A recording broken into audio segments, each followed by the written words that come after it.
All right, everybody. Welcome to the Jeff Show. Thank you for joining us again. Thank you for having my lovely host, Sharon, on. How's it going? Yeah, going good. Going good. Going How good. about you? So I think this is for me, it's an exciting and an important episode with Robert Bardo. He makes sure that he thought I called him Barto. No, I know it's Bardo, Bardo. I don't think Yeah, he couldn't hear lots me of so people. well. So at the end, Yeah, lots of people spell it Barto, don't yeah, they? You see it online when they're going, Robert Barto. It's like, no, it's Bardo. It's Bardo. And that's him, of course, behind me in my background. Those came from him. I got those. I think those are a year old, and I got those about a month ago. He sent me those pictures, so it's cool to have those. Excuse me. So he's doing interviews again, right? He's been out of retirement for a while. Yes. Yes. Yes. We are I heard, yes. the second people to have the interview done. He told me about it last week. He mentioned it. I don't think I told you because it was just, he shocked me when he said it, because we're working on an Etsy page to sell his artwork eventually for his charities, right? Yep. And he goes, and then we could even go on your podcast and talk about it. And I was floored. I'm like, what'd you just make? Yeah. He doesn't do interviews, right? Nope. I've asked him to just do interviews, like written ones with me, and he's like, nope. He won't do them. So it was very surprising to hear. And you know why he doesn't do them in the past, right? Yeah, because he doesn't want to have to go over the horrible details again and again, and like he wants to not so much. Well, he wants to move on from that, but he doesn't want to forget Rebecca, and we know that he doesn't because she's always forefront on his mind. Really? But he doesn't want all the interviews to be focused on the crime. It just, yeah. Right. Exactly. And I know that he is also hopeful. I don't think not just because of he wants to be able to appeal for possible release someday. Yeah. And he does like to talk really he'll talk true crime a little bit, what's in the news as news standpoint. He doesn't like to talk about serial killers, and he doesn't do serial killer art anymore. No. He doesn't want to be associated with that. I think that is admirable, right? Yeah. Yes. Considering he's in prison and he tries to, straighten out his life, which is, I think, he's doing a really good job of, and disassociating from the violence and the crime. I mean, you know what I mean? Not, it's complicated, because complicated. It's very complicated. As you will see, if you guys watch Jordan the Lion show, and I do watch his show, and I have a lot of respect for him, and watching this interview, only because I do call myself a friend of Robert, despite what kind of controversy that could bring, right? If someone says, how can you be friends with someone that did something so horrific? I battle that question a lot. I do. It's hard because we don't glorify what he did, and we don't talk about it, and we have much respect to the victim and the families. Yep, absolutely. So with the Jordan, and you saw the interview, right? I did see the interview. Yes. Yeah. Yes, I did see it. What'd you think of it? Well, knowing that it's tough, isn't it? Robert didn't. Yeah, it's just knowing that Robert didn't want to talk about some of those things, and because as I'm a friend of Robert's as well, right? It was hard to watch because I know that's not what he wanted. As a first interview to come out, he didn't want the crimes to be forefront of everyone's minds. And he was so excited to do it. Yeah, he was very excited. Yeah. And he was in good company. He was with a longtime friend, longer than me. I think the gentleman that took the phone call, 2, 3, 4 years, if I did that correctly. And he didn't mean him any harm. And that it's hard to say, like, knowing why'd you ask Robert those questions? But I think maybe he was kind of put on the spot. You want to kind of maybe it was cool for ratings. I hate to say. Yeah. I don't think it was with the worst intentions. I don't know. Yeah. And for Jordan's defense, he doesn't know Robert at all. He doesn't know what he does or doesn't want to talk to, only when Robert said he didn't want to. So I don't hold fault for either two. It was uncomfortable. What was worse is actually the comments that were in the YouTube video. What's I heard has since been shut off. No one can leave comments anymore because people were very upset with Jordan. Yes. And Robert. Yes. For giving him a platform. I did read that. And I'm like, Robert didn't seek out this platform. He was sought out. Right? They approached him. Exactly. So I thought it was a bit harsh to, this is, that was, And then I put myself in these people's shoes, especially if you've had someone that were maybe a victim of such a crime. I can understand how they feel, of course, as I know as you do. And someone who's not into true crime like you and I are, and we do it. I mean, we're collectors. I'm not going to lie. I collect, but I'm also, I'm a true blue pen pal. I want to know their current story, not the past. I don't ask them the whys in the past. We ask them, how are you doing now? How have you rehabilitated yourself, and what's your goals? Yes.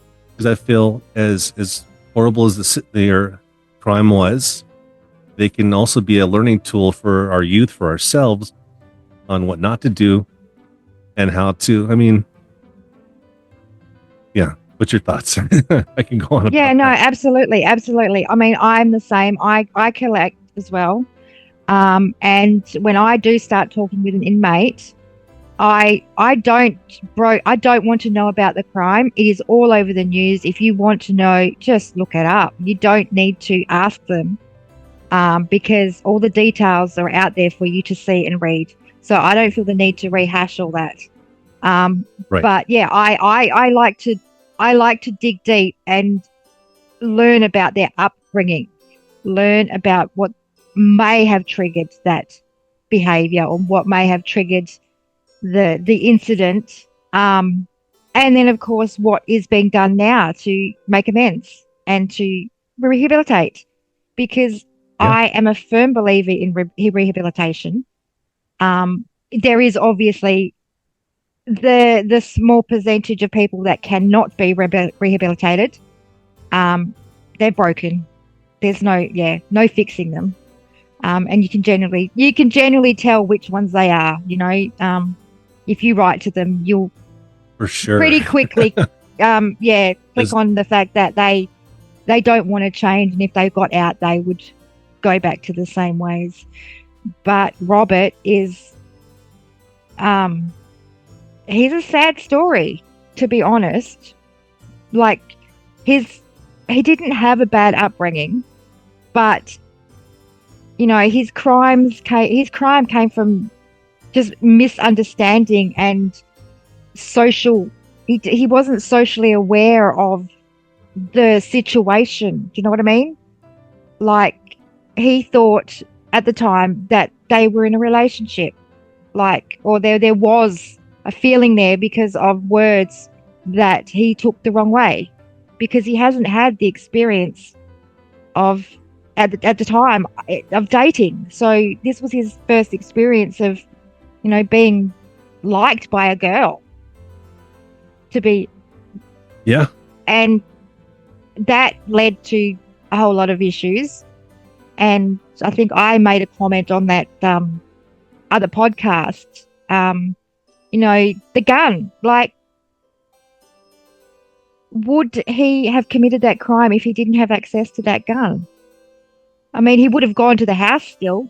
He probably would have spoken to her. He might have got a bit angry, but he wouldn't have shot her if he didn't have that gun. Or information from the DMV. Oh, yes. And that, that's scary that people can get your details so easily. Not it's anymore, a lot harder though. here in Australia. Yeah, it's at that created, I guess you call it a law after that, where you can't do that anymore with the DMV. Yeah. But you can't. Yeah, there's all those silly paid websites where you can There's find. those though now, for sure. Yeah, So but they're not. A lot of the time, they're not accurate. Right. The houses that they live out are 10 years old. They haven't been there for so long. Sounds like Sharon might have tried this from experience, maybe. No. Yeah, I have, but not No. only people in prison. In prison. Yeah. It's like I remember Googling someone going, "No, he doesn't live there. He's in prison. He hasn't been there for 20 years." Got my money back, please. What a ripoff. Yeah. Give false information.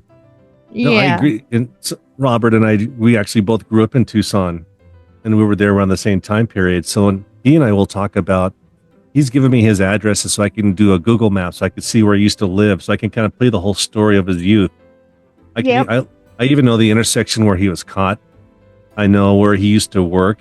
And these are places that I've been to personally that were there at one point in time. Okay, yep. So he would, definitely paint a picture of his youth, socially awkward. He and his brother didn't get along quite so well. There's a kind of a mugshot that's famous that's not from the Rebecca incident. It was from when he and his brother had an incident. So, okay, yep.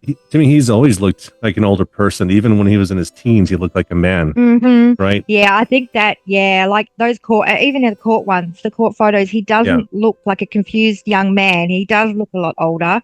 Yeah. And he does look a little bit scary, but you don't always judge a book by its cover. Yeah, I mean, look at him now. He made sure I put pictures of him smiling. Yeah. He is kind. And when I was talking to Robert about the episode, I said, I don't want to, because he wanted to know our opinion, and I'm not going to lie to the guy, and I'm not a rat, but I'm going to say, Robert, I didn't care for it that much. Not that he goes, did Jordan talk badly about me? No, not even the comments. Right. He was trying to stay pretty neutral.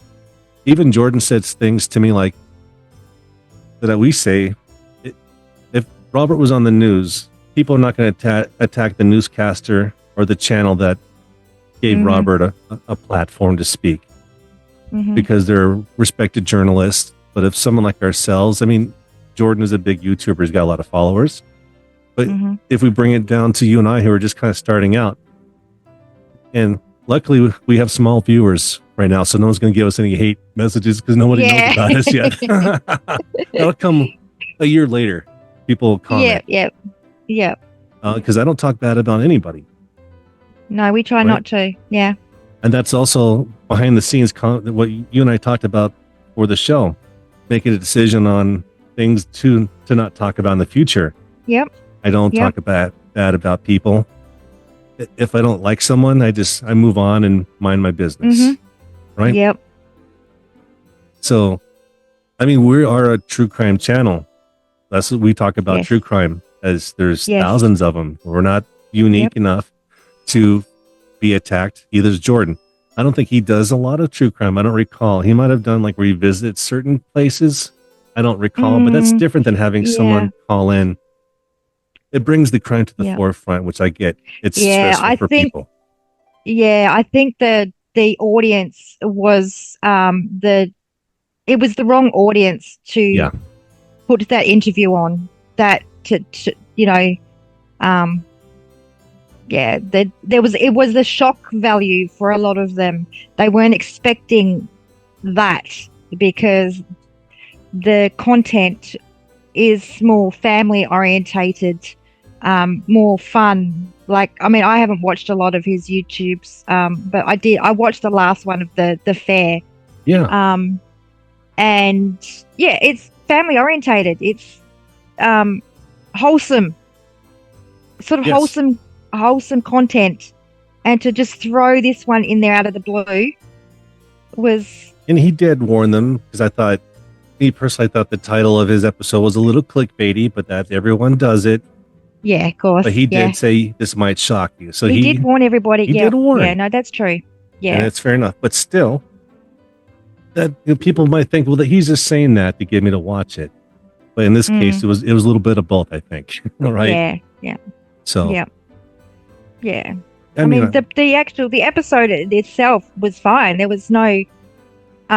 If I didn't know Robert, then it would have been fine. I would have watched it and just, moved on, sort of thing. But because I do know Robert, and I do know how hard he is working towards making amends and rehabilitating himself and making sure that Rebecca is never forgotten as a person, it sort of threw me, I think, watching it. Yeah, we talk about that even on her anniversary that came up. He's very sad, right? He is hard on himself, and he regrets very it. Hard. Doesn't bring her back. I know it doesn't. Yeah. So this way I look at about people that are incarcerated. Okay, so if they're in there for life, it's the punishment is served. Mm-hmm. If it was me, if I had a family member that was unalived by someone, of course I'd probably want them maybe dead too. Yeah. So we don't know until it happens to you. That's why you're not in charge of their punishment. People that are not attached to it are. So you still have to treat these people humanely. I said, but they didn't treat other people humanely. So does that give you a right to mentally torture them, physically torture them, and you become maybe just as bad as this person that did the crime, right? Yep. Yeah. So that's why we want to get the good from what they are doing now. And there's some, like you've mentioned, we talked to that they don't really have that good. And I notice it's a lot of the new ones, people that have been there for like 20, 30 years or more. Prison, it's got to them, and they want to reform. Yeah, it changes. It does change a person. Yeah. Some for the bad, but some for good. And there's a lot of the young ones, they're still living up to the name. There's people that have nicknames for themselves, and they have social media pages. But there's some that still they're young and they want that attention. And they don't seem to have the remorse yet, right? No, it's a status to do something and end up in prison and get back out in the streets, and right, and that unfortunately is, that's sad that people feel that they need to commit crimes and violence to become popular, earn respect in certain areas. Yeah. And it eats me. A lot of them are parents and the kids left behind, right, for this popularity. Yeah. Even with the incident was kind of spur of the moment to a lot of them make money off of it. That's kind of how they keep their commissary going, is by that reputation. Yeah. Mm-hmm. And we talk with them, and unfortunately we don't see any value on continuing that conversation for whatever reason, right? So pen pals, you've had pen pals you just kind of stopped talking to because you didn't see the value. Sorry? Have you had pen pals that you stopped talking to? Yeah, no, I've got a few that I've stopped talking to. For reason, the ones that really don't want to change, right, and they don't want to share stuff with me anyway. I don't see the point of continuing a conversation with someone who just wants to write really awful stuff to me about their crimes. Right. But and of course there's a few that just we didn't click as pen pals. Like it was just like in the real world. Just sort of cliche, like the same letter over and over again, like the same good morning, how are you? Good morning, how are you? Like as a message all the time. It's a bit frustrating, and it's like we're not clicking, we're not learning about each other. So right. I mean, and talk about anything. Let's talk about what you had for breakfast. I'll ask them that, and it's not like it'll be. And some in the United States, if you're messaging on an app, it costs different per state. Like California on GTL, it's 5 cents a message. Yep. East Coast, that's what I pay in Australia as well, 5 cents a message. Which is good. That's pretty cheap. Yeah. East Coast, so like with South Carolina with Todd Colehep, it's 25 cents. Yeah. And so it's 25 cents in Indiana as well. Yeah, in Virginia. So most East Coast is 20 cents, 25. So if you get a one like, good morning, how's it going? Oh, it's going great. I'm like, that's like 25 cents right there, you know? Yeah. You're spending Yeah. $1 all day just to get a couple one-liners. So yeah. Yeah. That's when you lose the Absolutely. value. Yeah. And I mean, when you're writing letters, like for me, the stamps are like $4.50 now. Jeez. Like they've gone up again. And it's just like for one stamp. But yeah, I mean, I take the risk writing, but if they don't write back, that's great. Well, okay, I won't waste another stamp. But when I'm getting letters back and I'm sending letters that aren't, just no real communication. Like I want to learn from them. I want them to share their stories with me. But if it's just dribble, just repeating the same stuff, that if you see the same stuff written on other letters, you know what I mean? Like when other people have a letter from the same person, it's a cookie cutter. It's a cookie cutter letter. Yep. And it's just like, okay, we're not learning anything here. There's, we're not getting to know each other, so I don't see the point. And that's when the collector math goes on. I'm like, okay, well, I got one letter for the collection. Right? Oh, yeah. I had one like that recently, and I'm sure, like you, I research everything. Whatever I do research before I talk with someone, and I'll even look on there's different websites that sell murderabilia and letters. So yes, I'll see what they've written to other people before, and then you compare. And like you said, it's cookie cutter. I'm like, they say the same thing to everybody. Yeah. And a lot of it is they are seeking funds. That's what they're in the. Yeah, they want money. Yeah. I mean, I can understand they want money for their commissary, but we don't pay for. I don't pay for interviews. I don't pay for their artwork. No. If they send me something, great. If not, they don't send me something. Right. So I don't support that. Side of things, but that's what's good about with Robert. He doesn't ask for money. No. Ever. And he works. He does for the Lions Club. He does the glasses The glasses, yes. So he does his own work. He pays his own commissary. If someone gives him money, I would doubt it. I don't know his whole full life, but I would be surprised if they did. His artwork to I'm sure to you, but also to me, has always been free. The only thing that he's ever asked for is if he needs me to help look up appeal information, like court information online. Yep. Which I'm glad to do because they don't have access to that. And I don't feel bad about doing it. It's legal. Right? Yeah. Or sometimes he would like a video. Like send me a video of Taylor Swift. He's a Swiftie. So he's asking, 30-minute clips of a song. I don't see anything wrong with that. Yeah, no, yeah. And, no, I do stuff like that as well. Safe stuff that, to make life a little bit easier for them so they get a bit of the outside world. Right. So it'll cost us 5 cents a message, but then, it makes them happy. We have a good conversation about it because we talk about it too. The music, Robert and I talk about everything, movies. Yeah. And I find that is more about being a friend than, supporting their commissary or anything. Do you know what I mean? Like I do that because I'm a friend, not because I want to get something out of it or because they want to get some financial gain out of it. Right. And he's only mentioned recently about selling his artwork, but not for himself, but for his charities. And he has a huge list of it, and I'll put it in the description of YouTube. It's too many to mention. He's got a bunch.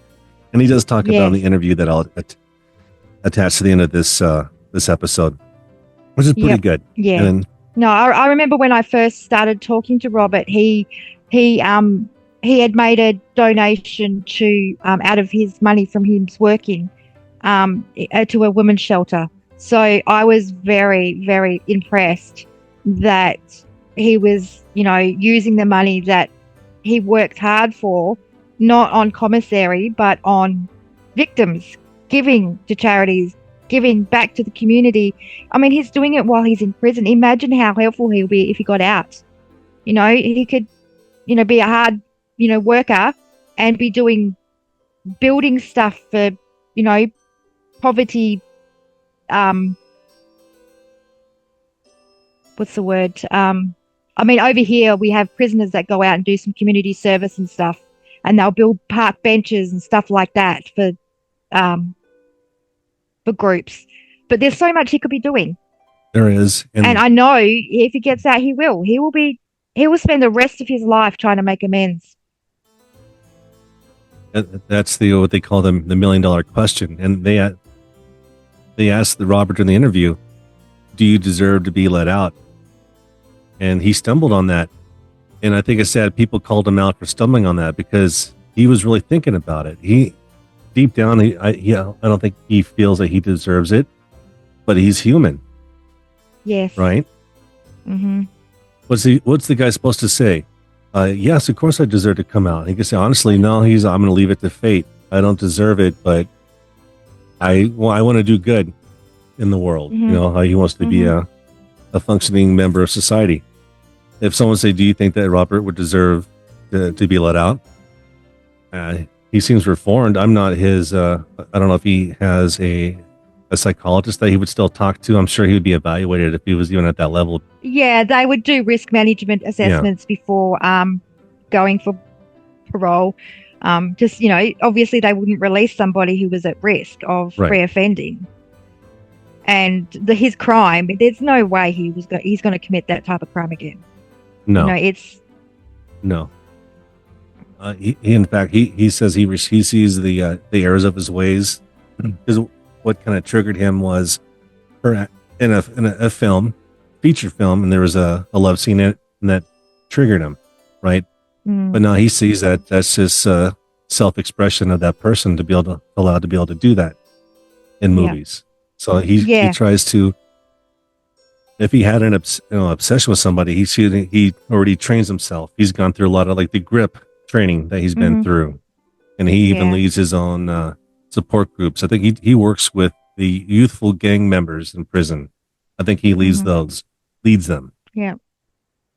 So I think any inmate has been there as long as he has should be in assisted living, right? He should be, because he will need that support. He's going to need support if he's ever released, because prison life to the outside life, so much has changed. So much has changed from 30 years ago. So he would have to be in assisted living. He would need support if he ever gets out. And that support will also keep him on the straight and narrow. Make sure he doesn't make any bad decisions. But when you talk about when I'm talking about bad decisions about parole, I'm not talking about murder or anything violent. I'm just talking about silly little things that people end up back in prison for, like missing an appointment because they didn't have money to catch the bus to go to their parole hearing or their meeting. Stuff like that is what I'm talking about. And he would need support to help make sure that there were no reasons he couldn't attend these meetings and support groups that he would need on the outside. Yeah, I agree. Like the small things that can happen, which is easy. I mean, the guy you can't just open the gates and just release him and he gets an apartment and a job, and here's Robert just he's been in there since 91. I mean, it happened in 89. I guess since 89, right? Yeah. I think officially jail to prison 91. Correct me if I'm wrong. So that's a long time. Yeah. He missed a lot of, they have technology somewhat, they have tablets, but it's not like living out in the world and experiencing it. Yeah. We say that about Tina, right? Yeah. I think if she was let out, I think the changes would blow her mind. Oh, absolutely. Yeah. Yeah. She would not. Yeah. She would. Yeah. I think she would get very lost without support. Right. Yeah. Now, but she's another one I think that has reformed. Do you know what I mean? She knows what she did was wrong. Not that she didn't murder anybody, but people will debate that. But yeah, people need support on the outside when they're released. They do. And as far as with Rebecca's family, I think the father is still alive. The mother has passed. I don't recall any other family members. I wonder how he would feel about it. Yeah. I mean, yeah, well, if it was my daughter, I probably wouldn't be happy. Right. But, like we say, it's different if you've experienced just, yourself, But I would hope that I could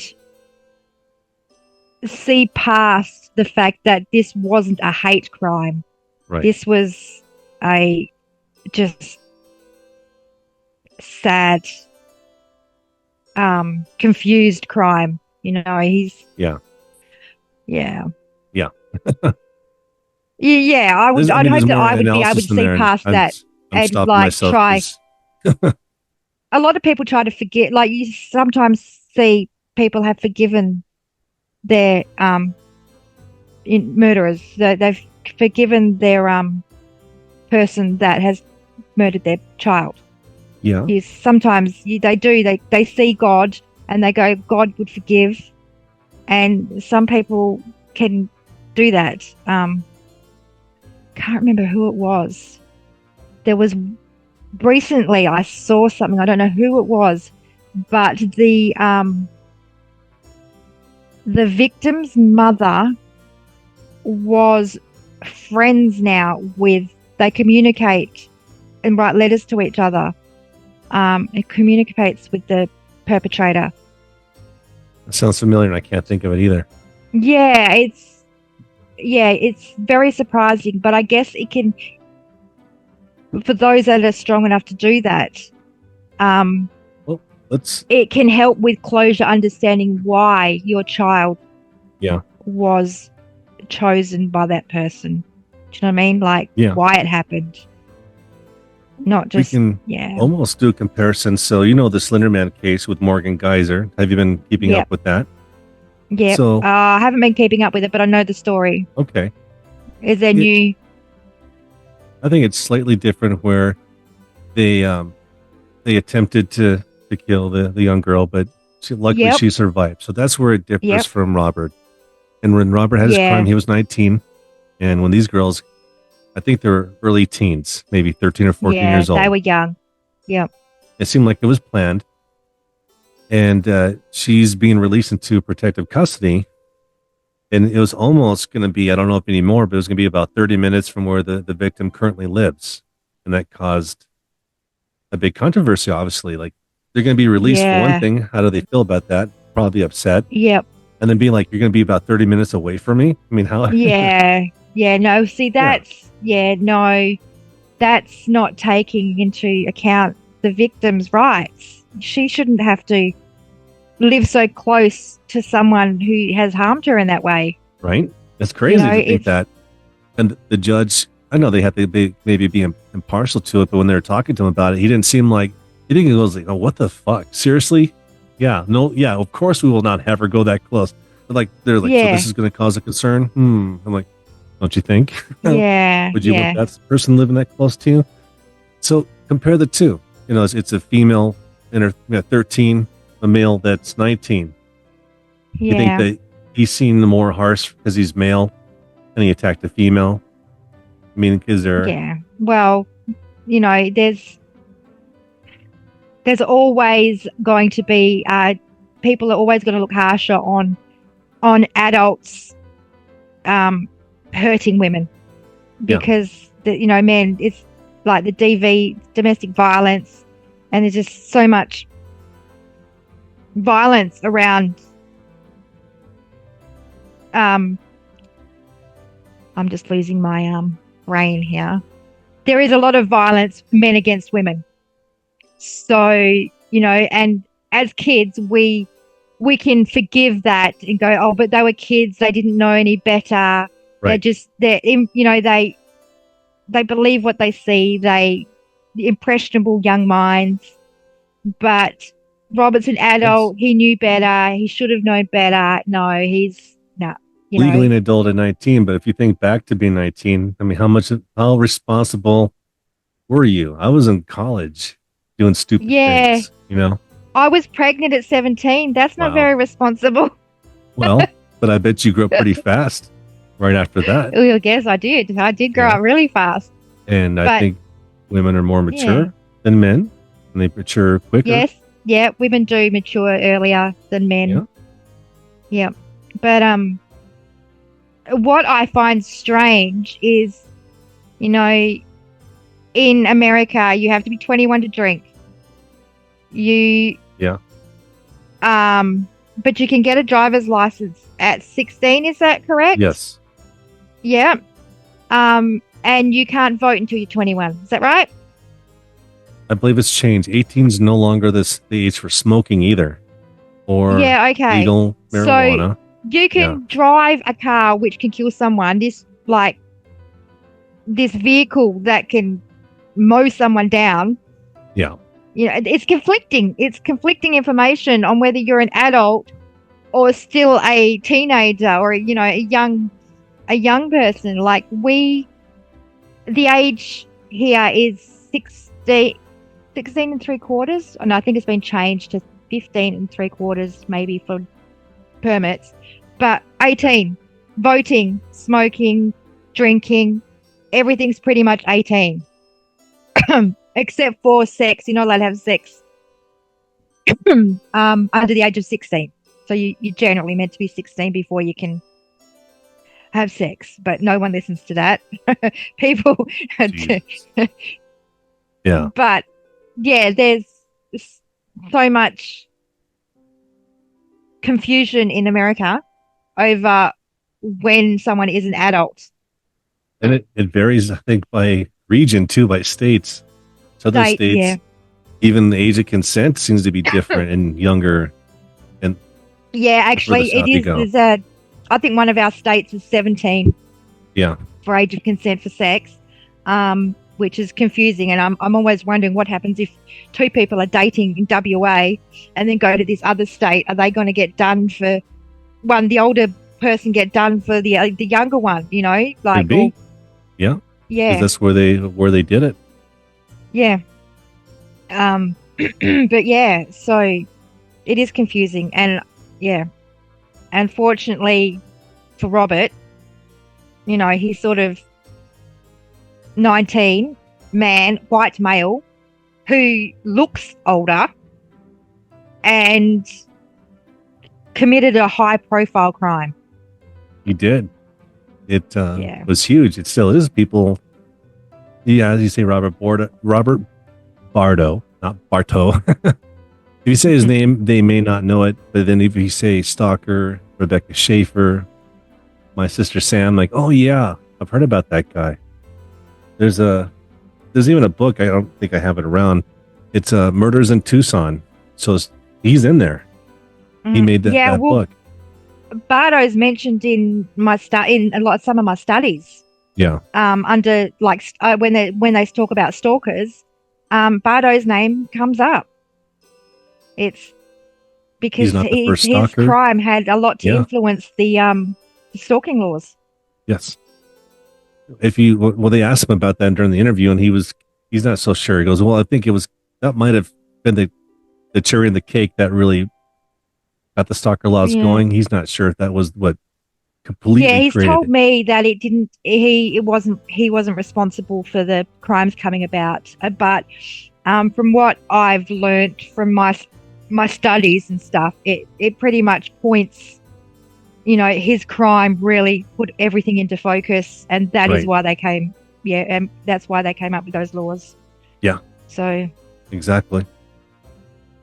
And people still do pilgrimage to his or her apartment front. There's a lot of videos of people going there. I think even Grim Life Collective. Have you heard of that channel before? It's no. It's a American couple, and they go to different all over the world, really, Europe and the United States. Mostly movie sets. They'll go on location of where a movie was filmed. Okay. They did a Yep. Smashing Pumpkins video, but they also they told the story of Robert Bardo. Yep. And without talking to him, they did it justice. People do bring up the having the Catcher in the Rye book on his presence. Yeah, I think I remember talking to him about that. And the pages that were marked or something. And I can't remember what it was about, but it was made, something out of nothing was made, like, they made a big deal about it. But it really was nothing. Yeah. Well, he told me he was just keeping her picture or what she sent him or what she drew in there. So, because it fit that. Oh, okay. Yeah. I mean, there's more to it, and I don't know if you probably wouldn't want me to talk more about that because it's kind of going to his crime, right? Yeah. But, yeah, that's and then maybe I don't know if we're going to have a clickbait title for this episode. I thought about controversially more towards us, calling it Friends of Bardo. As I've joked about that, right? We're going to make a membership card because he likes to bring all his pen pals together. Well, you know what? We are friends with Bardo. Yeah. You know, so yeah. Might get us some hate. Yeah. Yeah. But you know what? We're entitled to make our own decision on where we are friends with. And yeah. We're not silly people. You know, we don't just befriend people because they're criminals. We get to know them, and I think Bardo is worthy of being my friend. He's changed. He really has changed. Yeah. Yeah, I always say that it started out for me. He's not my first person, but I poked the bear with Todd Colehep. I don't remember why I wrote to him first. I think I was watching because I just watch YouTube. Really, I don't watch a lot of shows anymore. I like reality. Yeah. Not that they're all reality, but I like watching news and paranormal stories and things like that. And maybe I came across someone who wrote them. I'm like, I'm curious. I've always wanted to write somebody. I think that's what I did. Yeah. Yeah. And I was studying going, oh, you can do this? Right. Oh, I can do this. I can learn. And back in the day, like with Charles Manson, I kind of want to write him, but they said you don't write Manson or anybody else because they can send people after you. Right. So they used to have that scare of don't be a pen pal because they're going to get you because they're all evil and killers and they're just waiting for you to write them to come and harass you. Yeah. But yeah. It does happen. It does happen though. It can happen. Don't start messaging. Don't start writing someone in your same state as you. If they're getting out, they might visit you. Or someone who lives about 4 hours from me and freaks you out and you stop writing them. I'm not talking from experience, but maybe I am. But be careful. I know Scott and Jen, they have the rule. At least Jen does. She only likes to write to lifers. Yeah. Scott and we like to poke that other bear and write the ones that are not always lifers. But you would think there's that chance when they get out, but you have to make it clear. I don't want to meet you in person. Yeah. But they say, why not? I thought we're friends. And I said, well, good question. That's a very good question. I don't want to end up in the boot of your car. I don't want to end up. Yes, exactly. So, yeah. Yeah. Once we've been talking about the Etsy page for about a year now. So hopefully we'll start doing it. He's busy. He's always doing artwork for everybody, Yeah. People, and usually you have to know, you have to know him for a while for him to build that trust and send you artwork. Yeah. Yeah. But he will do commissions, but no true crime. Yeah. He doesn't do that anymore. I told him he needs, so he's going to do, I have a Taylor Swift. He needs to do more pop singers. I think it'd be pretty popular. I know that Kate Jesperson does a lot of animals and scenery, and he does pop. So, yeah, if you want an original, we'll keep you posted. I'm not sure what the price is going to be yet. I'm sure it's not going to be crazy. No, and all the proceeds go back to the charities. Yeah, we'll make sure. Yeah. I'm sure that when we do that, I'll even somehow show proof that it's going to, the charity to keep that legit. Yeah. I'm not going to make money off it. We don't make money off this podcast. I do art myself and I sell it on Etsy, but I give a lot away too. So yeah, I don't make money off of anything yet. No, right? no, we're both, Labor of love. We're poor people that don't make money off our crimes. Off of our crimes. So yeah, you can't say I'm exploiting people. I mean, I'm not making anything from it. So there's no exploitation. We just want people to know that these people are real. There's another side to them. They're not all monsters. No, I mean, look at that face there.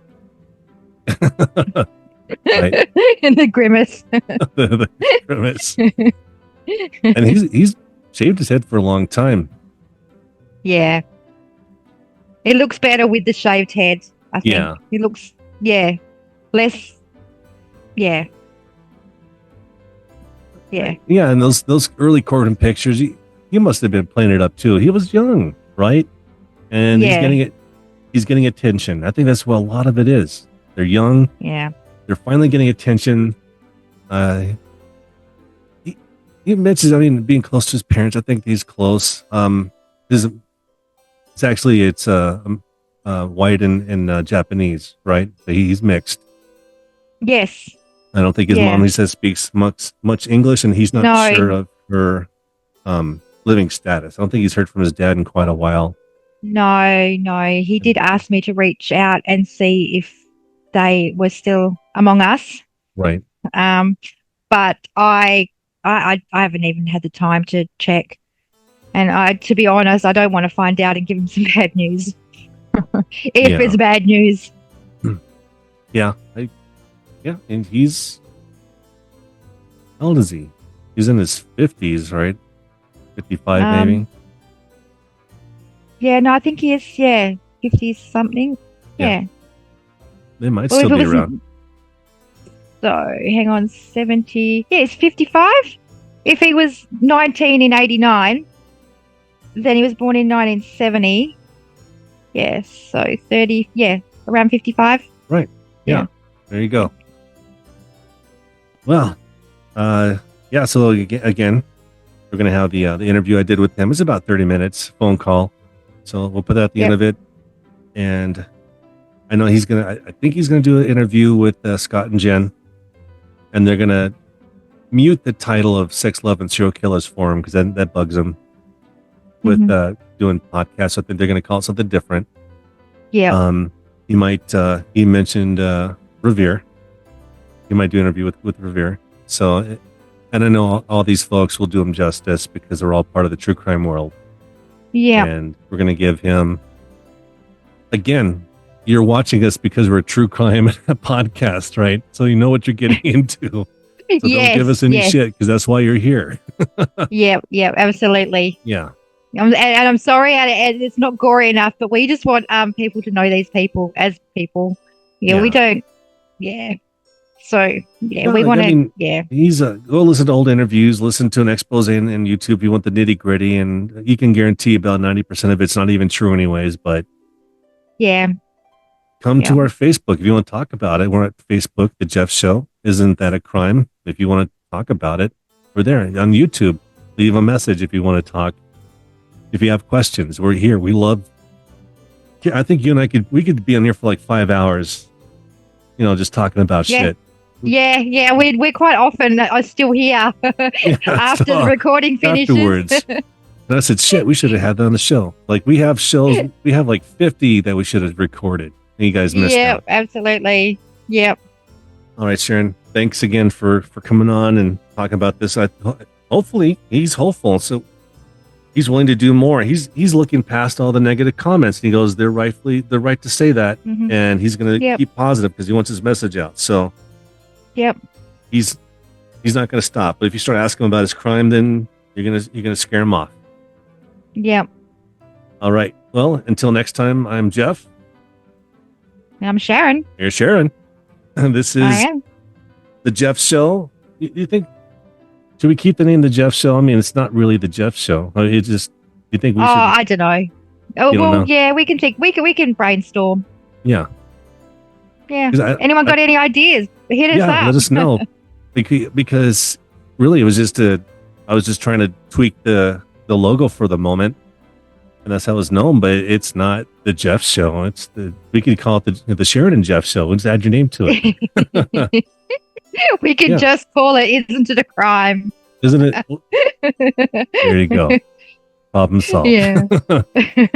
That's why you haven't gotten stickers yet, because I figured, Sharon, I feel she's going to stick around. I don't think Sharon's going to go anywhere. No, you're stuck with me. Good. That's good. Like glue. Like glue. And like glue. We're going to make new stickers. We need a new cup. We need some merchandise. I feel that we're going to stick. So that's why Sharon goes, "Where's my stickers?" I'm like, "We haven't made any yet." But I will. All right, guys. Yep.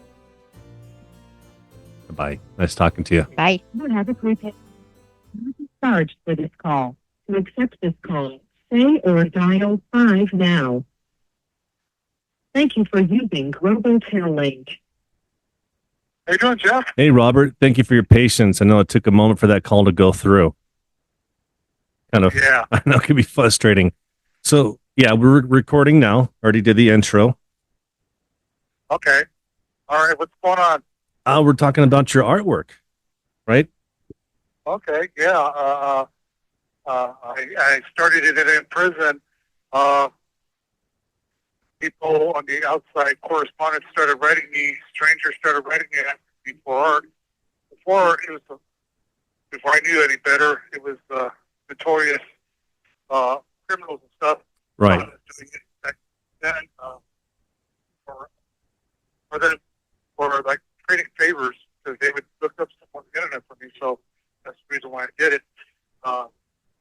But as I got wise to it, I never even heard of prime memorabilia people before, and I became more hesitant to draw that type of stuff. But so that's how it all started. And then I started drawing other things that people like horror characters, and then and things of that nature, and that helped. That was less. For me, I could easily do that because those are pop culture icons. I would draw people sometimes that do music stars or just various.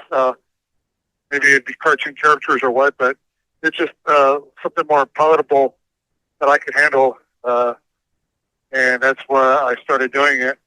And I guess people are liking it, and they display it on the internet, so on the World Wide Web, on different social media sites. Yes. Yep. So yeah, it's true. I've seen your artwork a lot of different places. It's always praised. Yeah, I love your artwork. So you said this started. Do you recall around what year you might have started drawing when people were requesting this as pen pals? Well, I had a guy, and I don't know if he's still alive. I don't think he is. His name was Richard Dickstein of New York, in the suburbs of New York City. He started asking me for drawings, and then I had another guy that asked me for art. Well, actually, a couple of guys from Florida, where I later learned weren't into the prime memorabilia business, but they would look up stuff on the internet for me, and but they wanted me to draw both music stars, and I drew some country music stars like Johnny Cash or Willie Nelson, and I drew some sports stars. Then I had a guy from Missouri that wanted me to draw for him too, and he said that people like my art.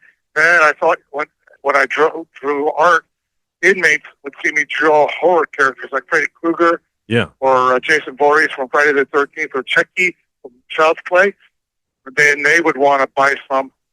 And then I also did the Universal Pictures classic monsters like Frankenstein with Boris Karloff. And I would do Elsa Lanchester, who was the Bride of Frankenstein. And I would do the Phantom of the Opera from the Universal Pictures back in the days, like the 1930s or something to that effect. Yes. And other characters like the Blue Lagoon creature and even The Invisible Man and some other stuff. Yeah, and I have quite a lot of those. The Phantom of the Opera is one of my favorites. You put a lot of detail into it. Also, I have the Bride, I have the Monster. So yeah, that's a great series. Do you have a favorite person that you draw now that you kind of do on repeat or on request? That's your favorite? Well, the ones that seem to be the most popular are the horror characters, like Chucky from Child's Play or Pennywise from the Stephen King It. Those seem to be popular. And let's see, who else? I'm going to be drawing Superman and, from the original comics. And then I'm going to probably draw some pop stars for some charity stuff. For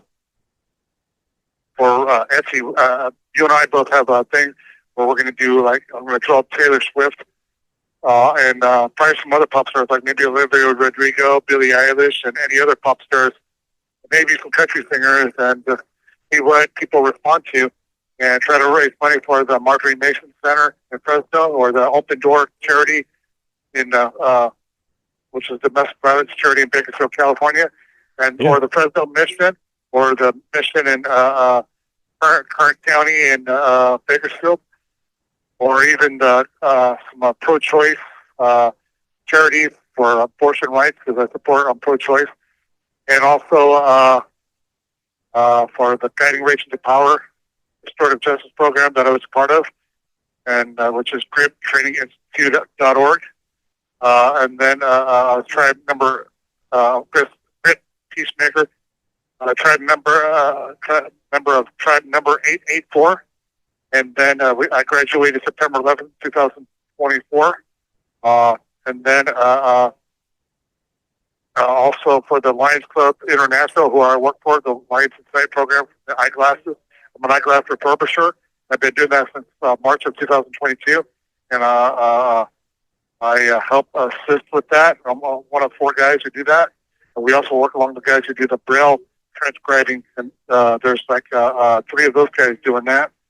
And we all work in the same room in the building 620 at Avenal State Prison F Yard in Avenal, California. And that's I'm on F Yard, and I'm in building 610. That's my housing. I'm on dorm 9, 2 upper bunk. That's where I live, in a dorm of 10 guys. And so that's how I'm living, and that's what I do. That's yeah. And if you like, we can also share your address if you're looking for more good quality pen pals. We'll share that for you as well. Is there someone who you would like to draw? Any celebrity singer that you haven't been asked for that you would like to try? I mean, I'll try the pop stars just to see how that goes. I'll maybe draw Taylor Swift, Sabrina Carpenter, Olivia Rodrigo, and Billie Eilish. See if how that, and color them in. I'll probably do some more Star Wars stuff or Star Trek stuff, or maybe DC Comics or Marvel comic characters, or Disney stuff, Pixar stuff. Just see how people like it. But I'd like to raise money for those charities. Those are great charities, yes. Yeah. And so those are, that's what I'm doing with my art nowadays, and I'm balancing that. This call and your telephone number will be monitored and recorded. Balancing that out against my work Monday through Friday from 7 o'clock in the morning to 1:45 p.m. I work for the Lions Club International on Building 620, so I do that. I mostly pack glasses into the boxes that are completed, so we can send them back into the our little mini warehouse, which we call a Connex, little mini trailer. Okay. And then the Lions Club comes by and they pick them up and they send them all over the world. Or they'll take the glasses that are out of range and burn them up in incinerators, like plastic frames or metal frames. They'll recycle them. So, well, it sounds like you're pretty hands-on, an artist. You're drawing, you're working with the glasses. So I think it's definitely a good way to keep busy. And so your drawings, they're pen drawings, correct? What's your medium? As far as, are you using colored pencil, certain type of pen that you like? Your signal's a little bit, your audio's breaking up a little bit, but I think I heard you say something about pencil and pen. I've been drawing in pen because it lasts longer and it's more steady, but sometimes I'll start off in pencil, and I use a number 2 pencil, so that's how I start them off, because in case I make mistakes, I can get the outline. Yeah. And then I color it in once I get the pattern through. And then I'll color it in. I got Crayola and some Prismacolor coloring pencils that I use to color them in. So that's what I use. Some other cheaper ones.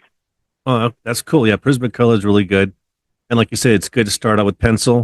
If you make a mistake, you can go back and erase it, and then you finalize that with a pen.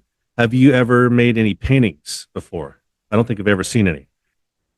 No, I haven't done that. That's people want me to do that. I haven't got the supplies yet.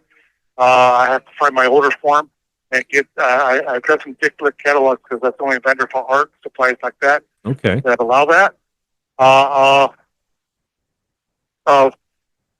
Yeah. So in addition to doing my job, I also do some rehabilitation groups.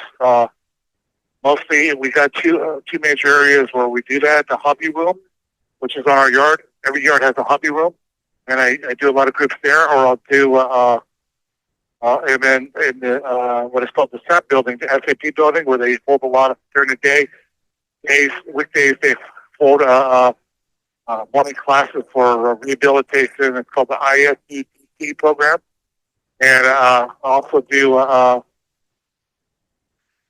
groups in the building in the afternoon after chow. So this call and your telephone number will be monitored and recorded. I also do groups in facilitate my own group on Saturday mornings at 11 o'clock. CGA, Criminal Gang Members Anonymous 12-step group with a few of the inmates in the building. That's a 12-week course, but we just keep doing it over and over again. That's cool. Just keep doing the cycle, doing multiple cohorts. And you said I've been doing that for like 3 years. And you lead that one yourself, right? You're kind of in charge of that course. Yeah, for that one, yeah. But I do two different CGA courses. I do one in the hobby room that has like two snipers facilitating it, and we're on step 8 on that. That's what I go for slower. That's every Friday, and my one's in the Saturday mornings at 11 o'clock Pacific time in the morning that I do in the day room. So that's what I've been doing. And I think that attributes to your personality, and you're a great. I call you a friend. We've been a friend for a while now, and you like to bring us friends together, right? You introduce us because you find like-minded, good people, and you like them to correspond with each other, and we talk about art and just life, right? So we I wouldn't say that we jokingly say it, but we call it we're the friends of Bardo. It's a very positive group of people. Like so, we're going to make a membership card. You remember me talking about that? The only person that's mentioned that is you. And remember, my last name is Bardo, B-A-R-D-O. Yes. So not Barto, but Bardo, B-A-R-D-O. Oh, yeah. But that's I think that's very sweet and kind. I'm glad that you were able to contact my friend Marty. You said you contacted him on the phone? Yeah, well, through text. He was actually, I think he was doing the podcast yesterday when I sent him a message, but we were talking quite a bit. Yeah, he's a nice guy. Cool. He mentioned that you're messaging him during that, but yeah, he got your messages and everything. Showing him your art because he's well connected and he knows that guy, Jordan the Lion, and he can introduce you to that guy. So that's another friend you can make. Exactly. So I'm looking forward to it. Yeah, I'm looking for that episode. How'd that go? That was yesterday. That was Days with Jordan the Lion. Oh, wow. I called 4 times. He had a woman working with him named Katie, which I hear is his wife, but I'm not sure, or co-host or whoever. Yeah. He watched the show, so you know who she is. But yeah, so I called him 4 different times with 15-minute phone calls. But I broke it off. My first time was 2 calls, 15 minutes apiece, so that was 30 minutes, and then I called him later on and did another, and they filmed the whole thing. So while I was talking to them, and I spoke to them about my anti-gun violence idea about induced chronic ammunition sorted, civilian ammunition for cities, municipalities, counties, and states that are progressive, and businesses buy out all the ammunition in their metropolitan area, all the annual supply. And they redirect it to maybe more for the police or maybe for shooting ranges. where the criminals have less access to it. Because every year there's only a finite supply of how much ammunition is made. I call it ammunition management and ammunition diversion. So that's my idea. And also the raw materials that are critical for gun projectiles, for civilian gun projectiles. You have 60 seconds remaining. That and copper, and I was talking about redirecting that to renewable energy uses instead of gun projectiles. Would you like me to call you back? Yes, please. Give us a call back. Okay, I'm going to call you right back because the phone call is running out. So. All right. Thank All you. right. Sonia, this call number will be monitored and recorded. You have a prepaid call. You will not be charged for this call. To accept this call, say or dial 5 now. Thank you for using Global Tel Link. All right. Hello, Jeff. Hey. Hello, listeners. Yeah, that's. I think it's a great cause. So, if the ammunition, you're saying if it's gathered up and used mostly for law enforcement, military, those there's more of a hobby of like a shooting range could help lessen. Yeah. Well, my idea is going to be controversial because a lot of people who are very conservative may not like it. Yeah. But it's just basically the raw materials without lead and copper. The civilian gun projectiles are pretty much a poot.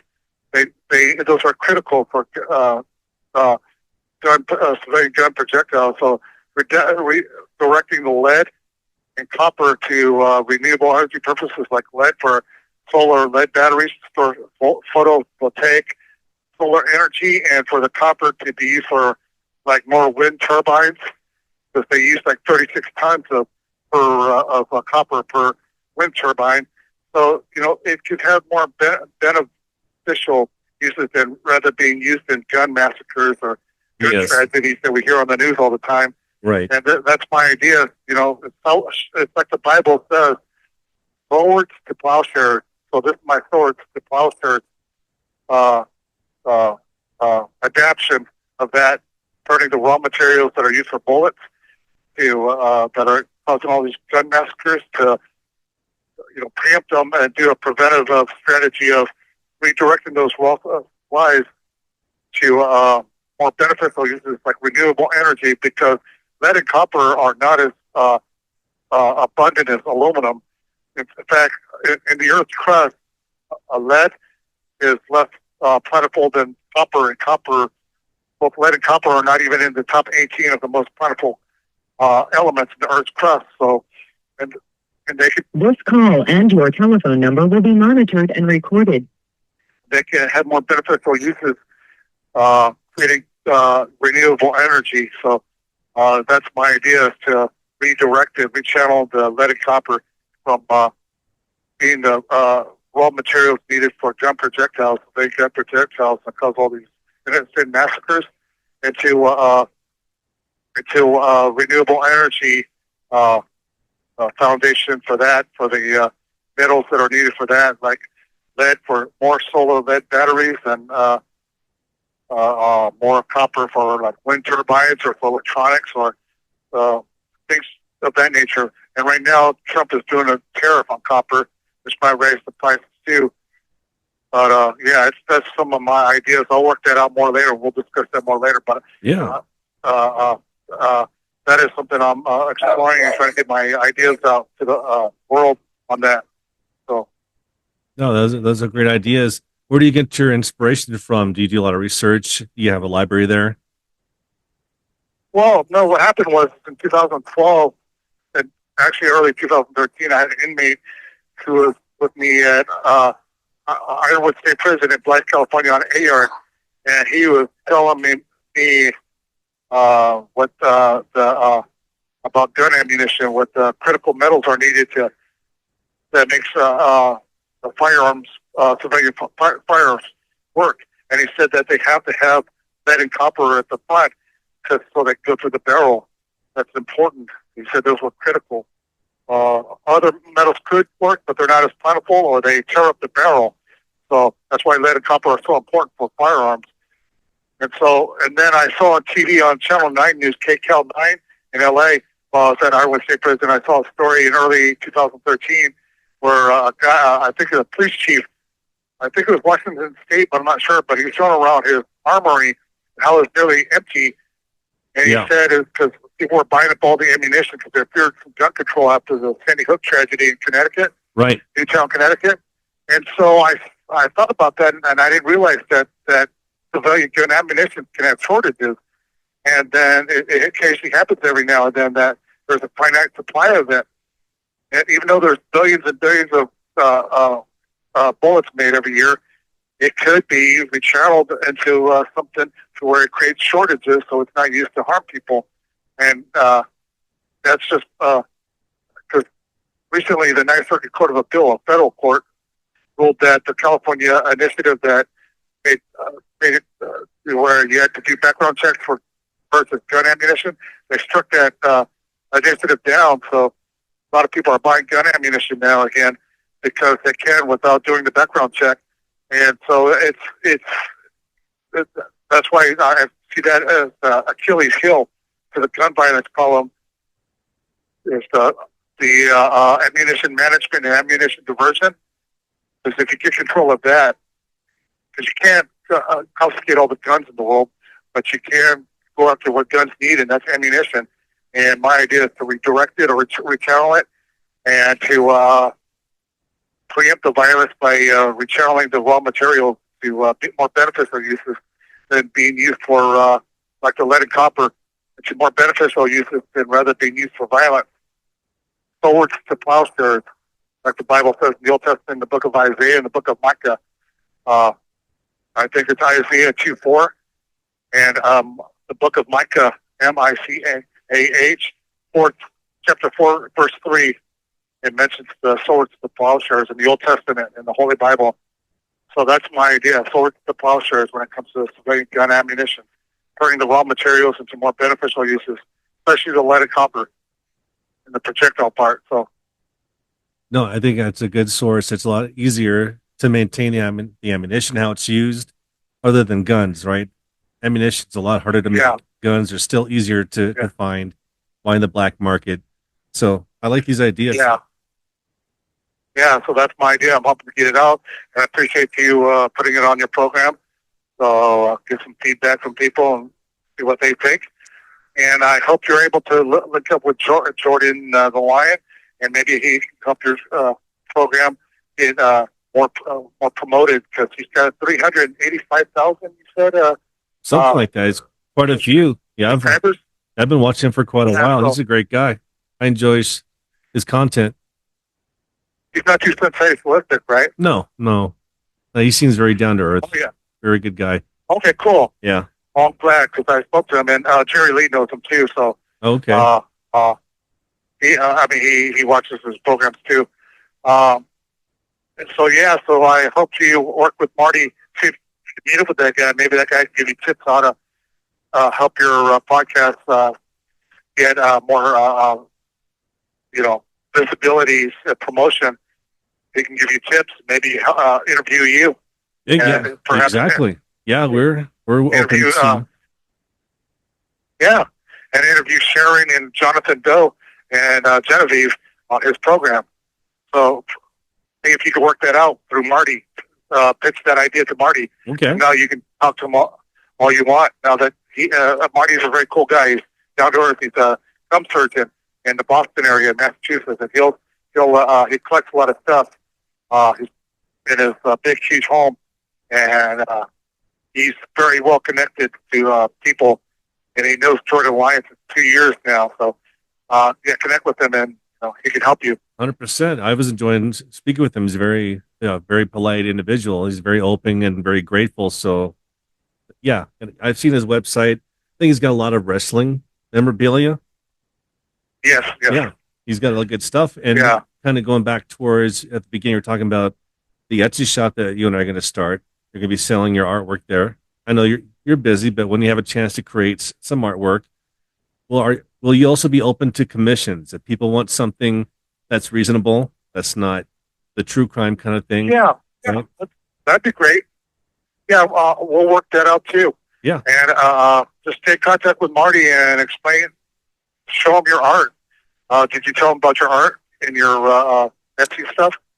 Not yet. Where we're talking about you mostly. That was the subject. He said he was busy until about Tuesday, so we'll go back into that subject.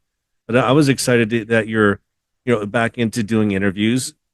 But about your Yeah, artwork, yeah, it's tasteful interviews, and uh, I'm using it.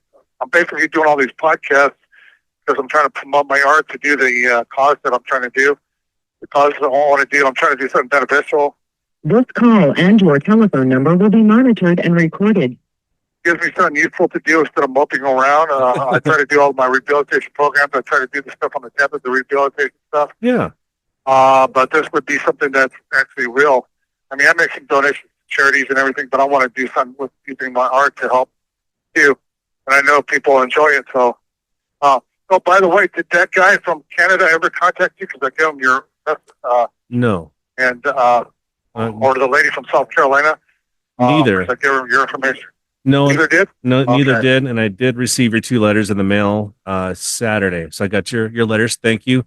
I love the recipes that you provide in there. I guess it's in a newsletter form of inmate recipes, which I will share with your permission, of course, because I think it's really cool to see. Go ahead. Yeah. Yeah. And you can share whatever is in there. You said you already messaged the Life Support Alliance? Yes, nothing back yet, but it's the weekend, so I don't expect any replies over the weekend. Okay, yeah. Okay, that's fine. Also, I like to watch CBS Sunday Morning and CBS 60 Minutes and to learn from them. And I don't watch too much. I do watch NBC's America's Got Talent, but I don't really watch comedies or drama shows too much anymore. I used to, but now they're not as good as they used to be, and I hear all the best stuff is on streaming.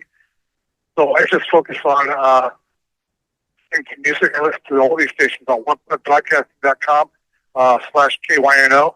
But it has a lot of, they own 5 good radio stations out of Fresno. And they got classic country music. They got that alternative station that I referred you to, the one the New Rock station. And then they have classic hits, 93. Was it 90? I forget something classic hits. And then they have that KYNO, which plays oldies from the 50s, 60s, and 70s. That's what I listen to the most. 940 AM, KYNO from Fresno. Those are good stations. Yeah, I enjoyed the grunge one that you provided. And let me ask you, so with the passing of Ozzy Osbourne, it's still pretty a hot topic. Did you find a station on that day, on July 22nd, that played a lot of Ozzy music? They did play some, but I didn't really listen too much. I was listening to Alice Cooper yesterday. They have Alice Cooper Attic, and they play Bark at the Moon. And then Alice Cooper had some nice things to say. We get that program, and you probably, if you can find that station, KIOO, out of Porterville, Tulare, California. They play Monday through Saturday. They play from 6 to 11. They play Alice Cooper's Attic, and he plays all sorts of stuff that you don't hear anymore. Yeah, Alice Cooper. Yeah, I forgot about his show. I used to listen to it back in Tucson. I haven't heard a show in a while, and he actually just put out a new album, I think, at the beginning of July, which sounds a lot like his old stuff. Sounds like $1 Billion Babies album, which is really cool. Yeah, so he was performing with Johnny Depp in London, and he had an Ozzy Osbourne shirt on. Yes. Alice Cooper. Yep. He said, "Long live Ozzy Osbourne." And Ozzy Osbourne was buried in his backyard at his estate in Buckinghamshire in the UK. Yes. And so, anyways, I heard Lonnie Anderson from WKRP died in 79 at an LA hospital. I grew up on that show, so I was sad to hear that news. Yeah. I just heard about that. Rest in peace, Lonnie Anderson. Remember her poster at this gift where she's wearing white bikinis back in the late 70s, early 80s. Spencer gift stores. Remember those shopping malls? Yes. Yeah. Where the posters are in the back with the velvet posters and the blue light. Oh, yeah. Ultraviolet light. Yeah. Yep. I used to have some of those. Yeah. So I'll talk with you on more of your podcast episodes if people are interested. And you can work with Jordan, the Lion, and Marty, see if how to get your stuff more promoted. And I'll help Jonathan, Joe, and Genevieve get promoted too. I'm going to do their podcast too. And maybe even Keith Roveras, and to keep promoting. I'll mention you on other podcasts too, and I'll work with Jordan to see if I can keep mentioning your name and if he wants to talk to me more. All right? You have 60 Sounds seconds good. remaining. Robert, thank you for calling in. This will probably go out probably tomorrow. I'm going to do some cool editing. I'm going to add some of my drawings again with your permission to show during the show. Okay. And Okay. is it okay if I use one of your photos of you to promote? Yeah. Okay. Yeah. Use a nice photo while smiling. Yes. Use the one that's on the Tinder ones, the two Tinder ones, if you're able to copy those down. Sharon, that Jerry put up. All right, we'll talk later. You take care of it. Hi, Robert. Update me how everything turns out. We'll talk more later. Bye-bye. Goodbye. Bye. All right. Thank you, everybody, for joining. Oops. Unfortunately, I think Sharon wasn't able to join us. She had planned to, but I think family things came up. But she was excited, as I am, to have Robert Bardo. I did say Bardo, right? I don't think he can hear me so well because the phone and the mic is being blocked, so I don't think he can hear me so well. But it's great that he's doing some interviews again. He, for a long time, well, he doesn't like the past questions, which we don't talk about. Robert and I are from the same town of Tucson, and we were living out there around the same time period. So it's we have that kind of bond. I've been talking with him since it might be a year and a half, 2 years now. Not as long as a lot of other of you out there. So please show some support. Once the Etsy page is up, we haven't created yet. We still need to get some artwork on that. As you can see, he's got Taylor Swift on the background. That's one of the most recent ones that I had received. I will make sure to put up his address for contact. That's it. It was great to hear him just back out there again. I think we all enjoyed talking with Robert. Until next time, this is Jeff with the Jeff Show. Have a great week. We'll see you next time.